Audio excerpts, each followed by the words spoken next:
안녕하세요. 총회교육방송센터 공과 지도 영상입니다.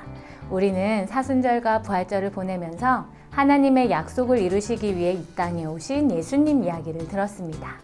5월에는 출애굽하는 이스라엘 백성들의 여정을 살펴보면서 약속대로 함께 하시는 하나님이라는 주제를 배우게 됩니다. 이스라엘 백성들은 여전히 죄된 모습으로 살아가지만 하나님께서는 한결같은 사랑으로 그들과 함께 하시며 약속을 이루어 가십니다. 5월 한 달 동안 아이들과 함께 이 이야기를 듣고 또 나누면서 아이들의 믿음이 한 뼘 더 자라나면 좋겠네요. 그럼 2주의 말씀으로 들어가 볼까요? 도망자 모세 부르심을 받다. 18과에서는 다시 구약으로 돌아가 하나님의 약속을 살펴봅니다. 모세는 어떤 삶을 살았는지 또 하나님께 어떤 약속을 받았는지 과의 제목과 달달 말씀을 확인하고 본격적인 내용을 알아봅니다. 가장 먼저 마음속의 질문, 부모님의 말씀에 순종하기 싫을 때는 언제인지 어린이들의 답을 들어보아요. 재미있는 게임을 그만하라고 하실 때, 공부하라고 말씀하실 때 등등 우리는 사실 순종하기를 싫어할 때가 많이 있어요.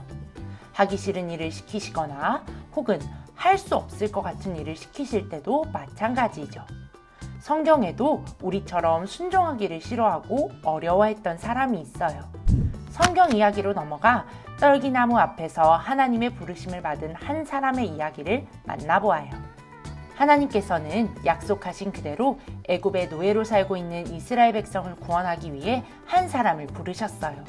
하나님께서 부르신 이 사람은 누구일까요? 바로 모세죠. 모세는 사실 어릴 적 애굽의 왕자로 자랐지만 청년이 된 후 이스라엘 사람을 괴롭히던 애굽 사람을 죽이고 도망자가 되고 말았어요. 하나님께서는 그런 모세에게 나타나셔서 내가 너와 함께 하겠다 약속하시며 그를 애굽으로 보내신 거예요. 그렇다면 만일 하나님께서 이스라엘 백성을 인도할 사람으로 나를 부르신다면 어린이들은 무엇이라고 대답할까요? 먼저 어린이들의 대답을 들어주세요. 그리고 하나님 두려워요. 저는 못하겠어요. 라고 솔직하게 이야기하고 하나님 저와 함께 해주세요. 라고 도움을 구한다면 하나님께서는 언제나 함께 하시는 분이라는 것을 꼭 기억할 수 있도록 지도해 주세요. 아래 글자 박스에는 모세의 이야기가 나와 있어요. 그림 속 힌트로 암호를 풀어 빈칸을 채워보세요.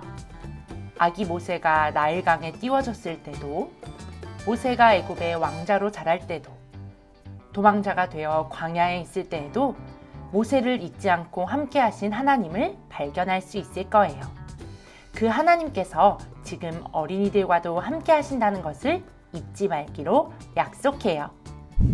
색칠하며 속에서는 하나님의 부르심 앞에 주저하던 모세에게 보여주신 하나님의 기적을 알아보아요. 설명과 더불어 이야기의 장면을 색칠해 나가면서 하나님께서 어떻게 모세를 순종의 길로 이끄셨는지를 확인할 수 있어요. 말씀 따라 뚝딱에서는 모세를 부르신 하나님을 떠올리며 떨기나무를 만들어 보아요. 총회 교육자원부 홈페이지에서 다운받은 도안과 물감, 목공풀, 소금, 약병, 종이컵을 준비하고 순서에 따라 만들기를 진행해요. 물감을 뿌릴 때에 스프레이처럼 분사할 수 있는 병을 준비하면 더욱 효과적으로 활동을 진행할 수 있으니 참고해 주세요. 마지막으로 자신의 이름과 함께 마음의 고백을 담아 적어보세요. 나를 부르시고 함께 하시는 하나님께 순종할래요. 게임하며 말씀 속에서는 우리를 부르시고 함께 하시는 하나님의 말씀에 순종하기를 다짐하면서 순종 미로를 찾아볼 거예요. 두 사람이 짝을 지어 게임을 진행해요. 한 사람은 눈을 가리고 나머지 한 사람의 지시에 따라 미로를 찾아보아요. 친구의 말을 잘 듣고 따라가서 미로를 크게 벗어나지 않는 친구도 있지만 아마 미로를 벗어난 친구들도 많을 거예요. 이처럼 앞이 보이지 않는 것과 같이 두렵고 자신이 없을 때에도, 내 생각대로 행동하고 싶을 때에도 우리를 올바른 길로 인도하시는 하나님의 말씀을 기억하고 순종하며 따라가야 한다는 것을 마음에 꼭 새기고 기도로 마무리해 주세요.